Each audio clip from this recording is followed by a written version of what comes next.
আমরা 41 কেজি 500 গ্রাম মন নিচ্ছি। 46 কেজিতে মন নিচ্ছি। ফোন দিলাম কালকে একজন রাত্রে, তা করলে তো তোমরা পিস নিয়ে আসো, তাহলে 1 কেজি 600 গ্রাম করে প্রতি মনে নিয়ে আসবা।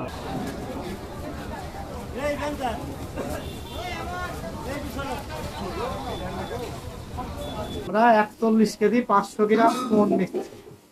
আমাদের তো বালিয়াকান্দি উপজেলার থেকে মিটিং করে পাশ দিয়ে 46 কেজিতে মন নিচ্ছি। 46,500।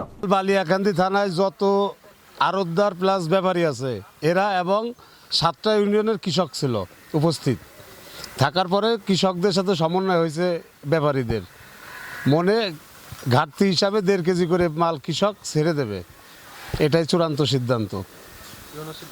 ইউনুস ছিল, তার প্রতিনিধিরা ছিল। আর আজকে বাজারে তো আপনার দলন আছে 1 কেজি 600 গ্রাম, আর তার আগে তো 2 করে দেন কালোখালি ফিরে গেছে, দোকানদারা কিনে নাই, বড় সোনাপুরাটাও কিনে নাই, বন্ধ, সবাই কৃষক সবাই হলো আপনার পিস ফিরে নিয়ে গেছে। তাই এই দিনে ফোন দিলাম কালকে একজন রাত্রে, তা করলে তো তোমরা পিস নিয়ে আসো, তাহলে 1 কেজি 600 গ্রাম করে প্রতি মনে নিয়ে আসবা। না দিলে কিনবে না, বাজার বন্ধ করে, পাবলিকের অশান্তি বাধা দেয়। হ্যাঁ, তা না দিলে পরে কিনবে না, ও চলবে না।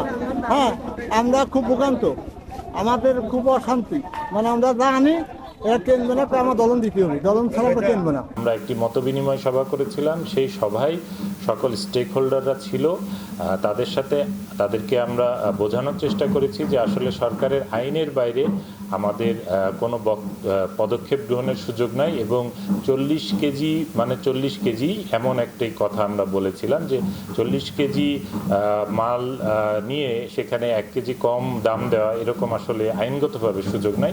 আমরা ব্যবসায়ীদেরকেও বিষয়টি বুঝিয়েছি, এবং ব্যবসায়ী এবং কৃষকদের মধ্যে যেই এই ধলতা নিয়ে তাদের মধ্যে যে মতবিরোধ, সেটি নিয়ে একটি সাময়িক পরিস্থিতি উদ্ভব হয়েছিল। তবে আজকে থেকে আমাদের বালিয়াকান্দি উপজেলায় যে সকল হাটবাজার রয়েছে সকল হাটবাজারেই যথানিয়মে এবং তাদের মধ্যে তারা পারস্পরিকভাবে যেই আইনের মধ্যে থেকে যে বিষয়টি হয়েছে সেইভাবে তারা কেনাবেচা করছে।